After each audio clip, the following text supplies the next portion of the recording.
ഗോവിന്ദ നാമ സങ്കീർത്തനം. ഗോവിന്ദ ഗോവിന്ദ നാരായണ നാരായണ നാരായണ നാരായണ.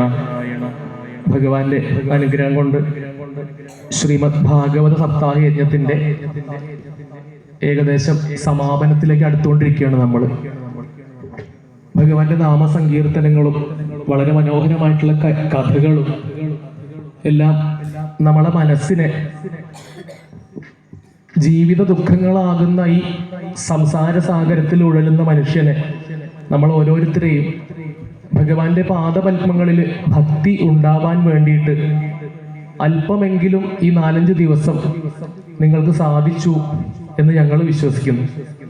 ഇന്നലെ ദ്വാരകാനാഥനായിട്ടുള്ള ഭഗവാൻ സാക്ഷാൽ ലക്ഷ്മി ഭഗവതിയാകുന്ന രുക്മിണി ദേവിയോടുകൂടി തന്റെ സുധർമ്മയിൽ വാണരുളുന്ന രംഗം. ഇന്നലെ വരെ യജ്ഞവേദിയിൽ നമുക്ക് ഒരു കൃഷ്ണ വിഗ്രഹം മാത്രമേ ഉണ്ടായിരുന്നുള്ളൂ ശ്രീകോവിലില്. ഇന്ന് ഭഗവാന്റെ വാമഭാഗത്തായിട്ടതാ ലക്ഷ്മി മാതാവും കൂടി, ലക്ഷ്മി ഭഗവതി സർവ്വലോകത്തിനും ഐശ്വര്യം വാരി വിതറിക്കൊണ്ട് ഭഗവാന്റെ വാമഭാഗത്തിരിക്കുന്ന രംഗം. ഭാഗവത സപ്താഹത്തിന് വളരെ വിശേഷപ്പെട്ട സുദിനം. തന്റെ മായാശക്തിയോട് കൂടിയിട്ട് ഭഗവാൻ ഒരുമിച്ച് ചേർന്ന സുദിനമാണ് ഇന്ന്.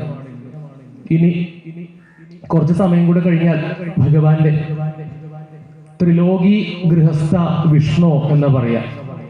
16,108 അഷ്ടലക്ഷ്മിമാരോട് കൂടി ഉൾപ്പെടെ 8 ലക്ഷ്മിമാരോട് കൂടിയിട്ടുള്ള ഭഗവാന്റെ ആ സുധർമ്മയിലെ ഭരണം ദ്വാരകയ്ക്ക് മാത്രമല്ല സർവ്വലോകത്തിനും ഐശ്വര്യം വാരി വതറിക്കൊണ്ടാണ് ഭഗവാന്റെ ജീവിതം എന്നാണ് കാണിച്ചു തരിക ദശമസ്കന്ധം.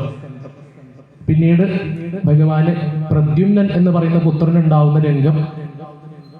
അവിടുന്ന് അങ്ങോട്ട് ഭഗവാന്റെ ഏറ്റവും അടുത്ത സതീർത്ഥ്യനായിട്ടുള്ള ആ ഭക്തോത്തമനായിട്ടുള്ള സുദാമൻ ഭഗവാനെ കാണാൻ വരുന്ന രംഗം. അവിൽക്കിഴി സമർപ്പണം ഇന്നത്തെ പ്രധാനപ്പെട്ട വഴിപാടാണ്. സമർപ്പണം നമ്മുടെ ജീവിതത്തിലുള്ള പ്രാരബ്ധ കർമ്മങ്ങളാകുന്ന ഓരോ പിടി അവില് ഭഗവാന്റെ പാദപത്മങ്ങളിൽ, അത് വെറും ഒരു അവിലായിട്ട് കാണാതെ നമ്മുടെ ഓരോരുത്തരെയും പ്രാരബ്ധ കർമ്മങ്ങളായിട്ട് അത് ഭഗവാന് സമർപ്പിക്കാൻ ഓരോരുത്തർക്കും മനസ്സുകൊണ്ട് സാധിക്കട്ടെ എന്ന് ഈ അവസരത്തിൽ പ്രാർത്ഥിക്കണം. അതിനുള്ള അവസരങ്ങൾ ഉണ്ടാവും. പിന്നീട് അവിടുന്ന് ഉഷാനിരുദ്ധം, ബാണചരിതം തുടങ്ങിയിട്ടുള്ള അതിമനോഹരമായിട്ടുള്ള കുറെ ഭഗവാന്റെ ഗൃഹസ്ഥാശ്രമ ലീലകളെ വർണ്ണിച്ചുകൊണ്ടാണ് ഇന്നത്തെ ദിവസം മുന്നോട്ട് പോവുക. നമുക്ക് ഭഗവാന്റെ പാദപത്മങ്ങളിൽ വീണ്ടും ഭക്തി തരണേ എന്ന് പ്രാർത്ഥിച്ചുകൊണ്ട് ഇന്നത്തെ സുദിനം നിങ്ങൾ ഓരോരുത്തരുടെയും സമ്മതത്തോടു കൂടിയിട്ട് ആരംഭിക്കാം. ചൊല്ലിത്തരുന്ന മന്ത്രം